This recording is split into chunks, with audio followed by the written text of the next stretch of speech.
What if I told you you could build a 15 crore portfolio without a single EMI, without taking on any debt, and without running a business? In today's episode, we are bringing you a story that completely breaks the rules of how most people think about wealth creation. This isn't about chasing stock market returns, betting on startups, or inheriting family wealth. This is about a salaried individual who started his journey at just 21 with no big savings, no high paying job, and no shortcuts. Fast forward to today, he owns 6 to 7 properties, and here's the twist. He has done it all without ever taking a loan, without paying huge capital upfront, and without risking financial stability. This is not your typical rags to riches narrative. It's a masterclass in discipline, timing, and knowing how to work the system smarter than most. It's a proof that you don't need a CEO salary or a business empire to quietly build generational wealth. If you've ever thought that the real estate is only for the ultra rich or the debt laden, this episode might just change the way you look at real estate investing forever. Let's dive in. So, before I proceed into the entire corpus journey, even the start, if you can just give us the sum of your corpus, like how much is it and what's the breakdown of it? So it's an upwards of 15 crores. Okay, Uh, Largely 60-70% is in real estate. understood. Another 20-25% is in equities. Rest is into debt instruments. Got it. Now, generally when we hear such corpus numbers, it is very evident, or people generally assume that if you have a 15 CR corpus, this would ideally be like 60 to 70% equity, right? But in your case, it is 60 to 70% real estate. So was it intentional, or was it that it just that is how things turned out to be for you? So I mean, this is how it happened, not deliberate, so to say. It depends on your upbringing also. So we Right, have been groomed up in a way that real estate is the first thing that you should get right, into as soon as you start earning. That's what I had followed. Typically, the larger part of my career, I have been very bullish on real estate. yeah, Build a decent corpus, build a decent rental income out of that as a passive income, and then I think 2016, 17, I started putting some amount of money in equities, got it. and that's how it shaped up. So, but one very interesting thing, is that generally, even in real estate, what we assume is that people generally either buy land or they buy ready to move in homes, which are your typical either builder floors or, multi story buildings. But in your case, almost all your real estate portfolio has been apartments, Right. right? And it's not that people don't want to invest in apartments or buy an apartment, but generally, goal with the apartment is to either buy it for the family and live there, or generally it's maybe for rental income. Like these are the two purposes that I generally see people do it for. But in your case, apartments have been your stellar performer, like your top performing asset class, plus the amount of returns that you've also generated on them are pretty good, right? Right. So if you could just give us a sum up of your, entire real estate portfolio, right from the first property that you bought, how much you bought it for, and how much it is worth now, the rental yields on that, if you could share us. So I purchased my first property in 2009 in Bangalore. Okay, I purchased it around 18 lakh rupees. The current value would be 1.7, 1.8 crores. right. I am getting 70,000 rupees as in rent. Now, just tell me about the other four, five properties. Yeah, so What's the their first property valuation? was in Bangalore, Yeah. purchased in 2009. Second property I moved to Delhi in 2011.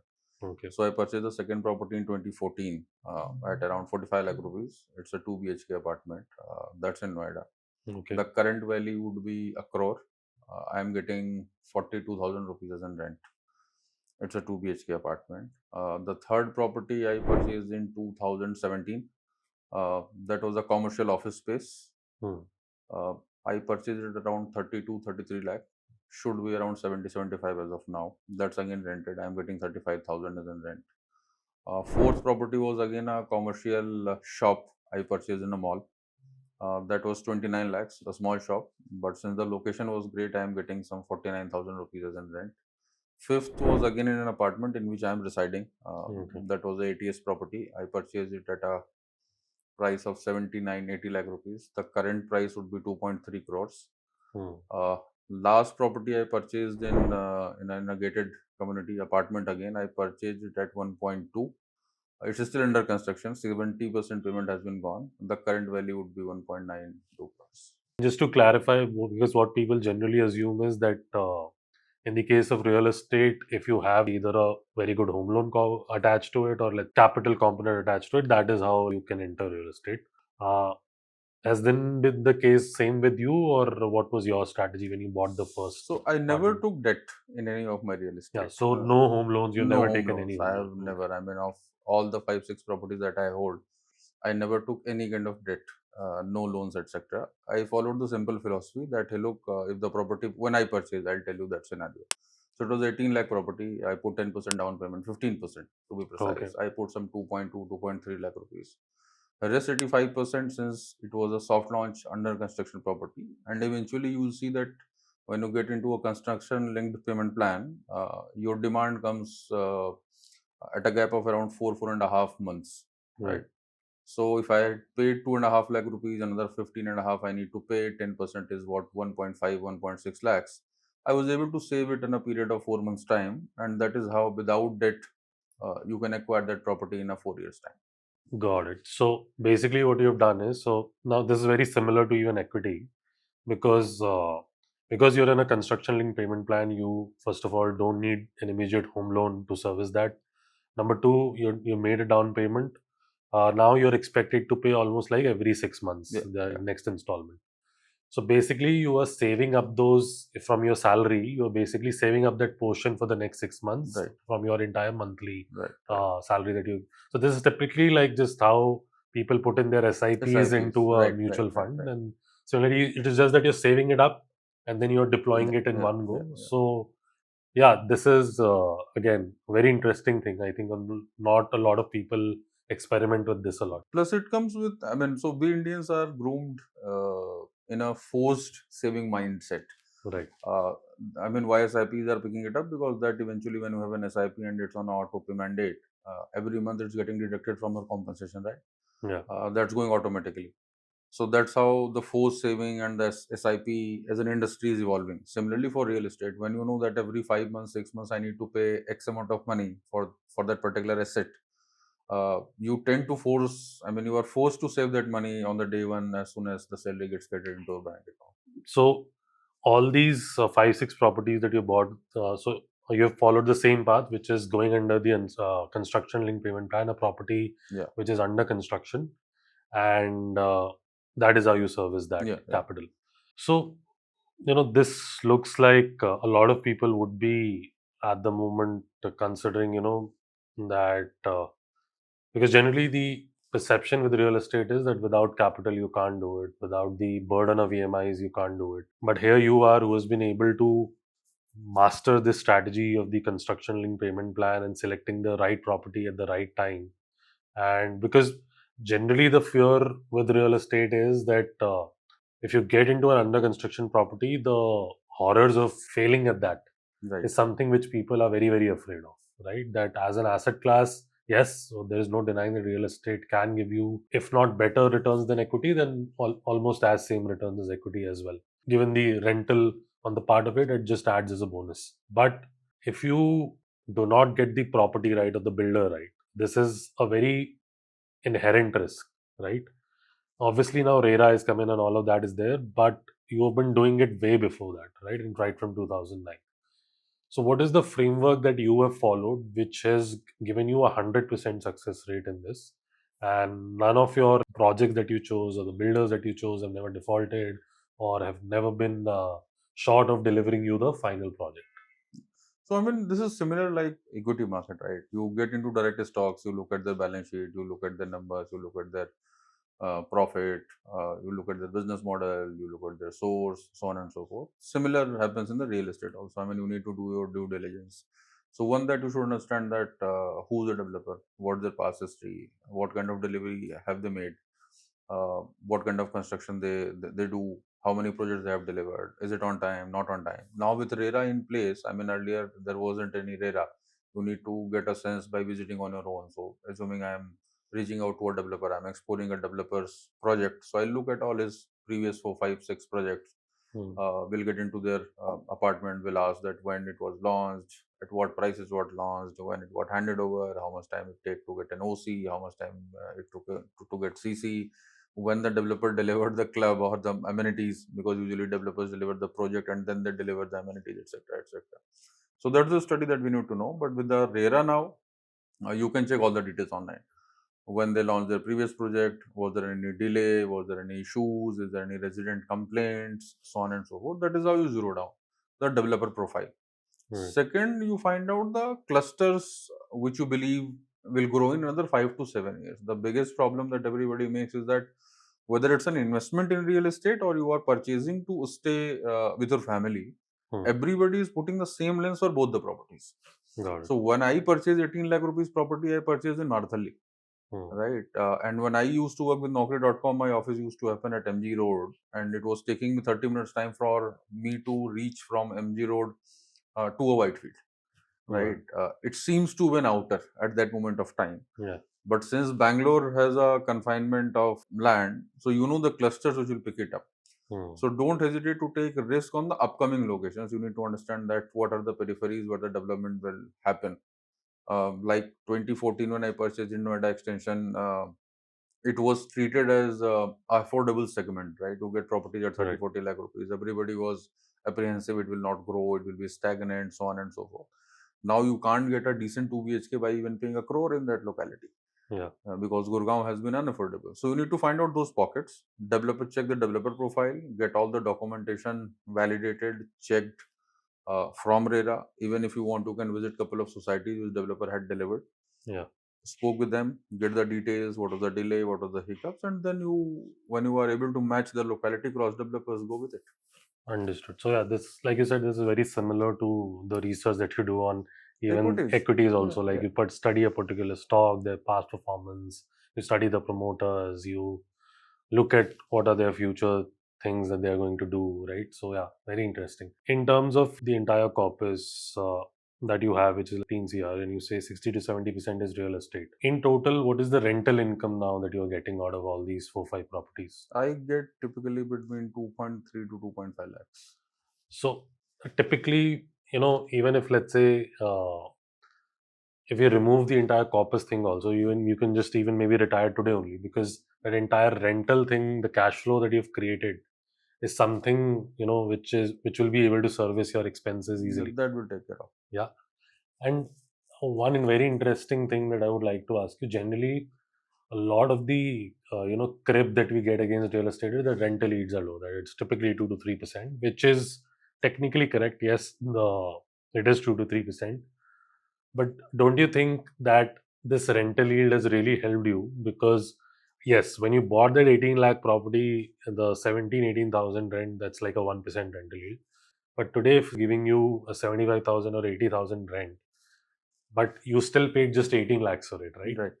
So even if you would have taken a home loan or an EMI, which would be 50 55,000, you're still beating that, Yeah. right, in the Yeah. long term. Right. So how do you make this entire math of rental yields and everything? So see, there are two aspects to it. One, if you are purchasing a property and taking a debt, then the entire theory on which I am working doesn't get the right view. Hmm. Right. When I look at property, I look at my capital appreciation plus rental yield putting together and compare it with my equities market. So if equity is giving me, let's say, between 12 to 15%, Yeah. but if I do the same math for my assets which I purchase in real estate, and I do capital appreciation plus rental yield, because I don't have any debt or I don't have any Mhm. home loan, so I'm not paying any interest, so to say. Right. My returns are much better than the equity market, Yeah. which I made it in real estate. It gets complicated when you are taking 8.5%, 9% debt, and then giving that property on a rental yield of 3.5%. Yeah. Then that doesn't get set off in the right shape. Yeah. So even if I would have put in that 18 lakh rupees way back 2010, it's 15 years. I mean, my equity would have been green 6 7x. Real estate has grown 10x. Yeah. So that is how it works well for me. Understood. So another very interesting part in your portfolio is that obviously your track record with real estate has been 100% success. But then why did you start to move your money to other asset classes? Where did that diversification angle come from? So I mean, I have six, seven odd real estate properties. Difficult for you to Yeah, manage, right? And that's where I want to answer your question that why apartment only? Because when I'm working in a corporate job, I yeah, need to shuffle locations, right? So I was in Bangalore, then Delhi, so on and so forth. Apartment, it's always handy in terms of management. So you have a RWA, a maintenance office. You can get things on a fluke, yeah, right? For real estate, it's difficult to safeguard. That is one. If it's an independent house and villa, for every wear and tear, you need to get an external third party person to come and look at it. That's not the issue with apartment. So probably mm, when I plan to retire in couple of years, I'll consolidate all my real estate and then probably figure out something wherein right, I can invest because I'll have enough time to go and look for it. That's yeah. why the apartment part. And then how, apart from real estate, like you said, equity is also there. So what all asset classes now that you have incorporated your portfolio to? So, real estate, mutual fund, direct stocks, FDs, and some portion is in gold. Uh, do you have any specific number in mind? Because you're still fairly, assuming that you're still under 40 and you still have good 10 to 20 years of work that you can do. Obviously, that depends on you. If you want to retire early, you can. But are you looking for a specific number that you would want to achieve by 50 or 60? So, 20 crore plus is what I have been chasing for. Yeah, As and when I'll try to, as and when I'll inch that number, then I'll explore other things of doing, not just for money and not for being into right. a core corporate working for money, just to figure out my own hobbies. Understood. And what is that you want to explore which would give you that sort of satisfaction? So, I mean, I come from a place which is called Gonda. That's Hmm. very close by there. So, we have uh, a decent chunk of ancestral land as well, Okay. right? And being a lone son, I enjoy farming because I have seen this from my early childhood. Yeah. So, that's one thing which I would look over as soon as I plan to retire. So now I'll basically move to the second part, which is because if somebody wants to replicate your strategy or follow a similar path, his argument would be that real estate, not just in maybe Delhi NCR, but across all major metro cities, is especially post COVID, has gone up so much that the entry points are basically very fearsome for most investors or individuals. How do you make of the current real estate market scenario, and do you think this is still possible if somebody who's starting out similarly at the age of 25 years, maybe a 12 LPA, job, can he follow a similar path? Yeah, definitely. I mean, anybody can follow that particular path, irrespective of whatever amount that they are working for. It's like building your own portfolio, right? Hmm. So even if you tend to get into an equities, you will start small. Yeah, If you want to get into a real estate, there is no point looking for a crore or a 2 crore or a 3 crore property. There right. are pockets because you are putting money from an investment standpoint, Yeah, not from a residence standpoint. right. So the only thing that you should look at is that whether the location will appreciate or not. Yeah, So there are pockets wherein you can get property at 50, 60, 70 lakh rupees, a small size. So that's still pretty much possible. The only caveat is that you shouldn't aspire a 2, 3 crore kind of a property, which is hmm, rightly to be for your own use while looking at for an investment standpoint. right. Right. So instead of looking at Golf Course Road or Golf Course Extension Road in Gurgaon, you should typically be looking at Dwarka Expressway, Hmm. wherein you should get 1.5 crore kind of a property. Because Understood. that's a pure investment. You get into it, you hold it for 5 years, let the price appreciate, you sell it across, then find out the right pocket. You can do that as well. But are there pockets of, obviously, compared to Golf Course Extension Road to Dwarka Expressway, obviously the rates would be 50% less. But even to some people, even now that feels higher, right? There's as an entry point. Point I'm trying to ask is that are there enough pockets available always in the real estate market where you can find cheap enough properties? Maybe in the range of you can buy a small patch of land in 50 lakhs, or you can buy maybe a 2 BHK apartment in 50 lakhs, or maybe you can buy a home in 50 lakhs. So what basically I'm trying to say is that is it our bias because what is just visible to us is the golf course, the Sushant Loks of the world, and we are not able to see beyond that because generally there is no awareness about such areas. For example, in Delhi, you just can't imagine buying anything. But Right. a lot of people have made a lot of good capital appreciation in the Kundli region, Yeah. for example, Right. right? And this was a hidden belt which nobody knew about, and suddenly it sort of picked up, Yeah. right? Yeah. So if you can find it in Delhi, then I'm sure that pockets are always there. It is just that we don't have awareness of them. Right. Right. Right. And uh, if you are aware of any such pockets that you see that would can grow in the future or something that you should look at, what are, let's say, some of those pockets that you see in Delhi NCR? So Delhi NCR Dwarka Express is one. Sona again is one. Uh, I mean the core Sona is again at a high price now. Right. It was at a low price 3 4 years back. Now it shot up, but there are patches beyond Sona. So if you move 2 3 kilometers ahead of Sona, you can find decent land out there. Only again because of that KMP expressway connectivity, that's a Right. fantastic place to look at it. Tier 2, Tier 3 cities also works out well. So you can find decent patches in Ghaziabad. You Hmm. can find decent patches on that Haridwar Road, Road also. Hmm. There are good amount of properties that are coming it up. Will surely appreciate. Meerut is another belt that you can look at it. Now with rapid metro and all, the commute time to Delhi is around 45 minutes. Hmm. That's another belt you can look at it. Right. Rajnagar extension is another patch that you can look at it. That will come up perfectly well now with folks who are working in their electronic city belt area.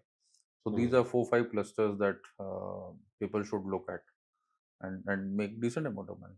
When it comes to now, this would be the another segment of it. Now, fire as a concept and something which is about building a corpus. Which is the number which you roughly see? Like you personally mentioned it for self that 20 CR is the number for you where you can maybe quit your job and start pursuing something which serves to you as your hobbies.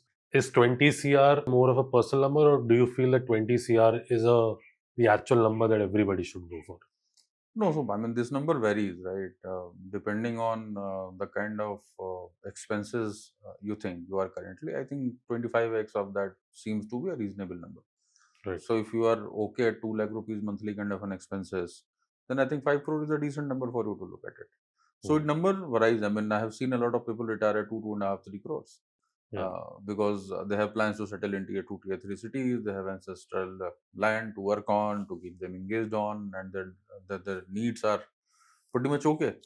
So Understood. it varies from 2 3 crores goes up to, I mean, there is no limit. What are some of the advices that you would like to give in the end for somebody who's building out a corpus, uh, has maybe aspirations of having real estate in their portfolio?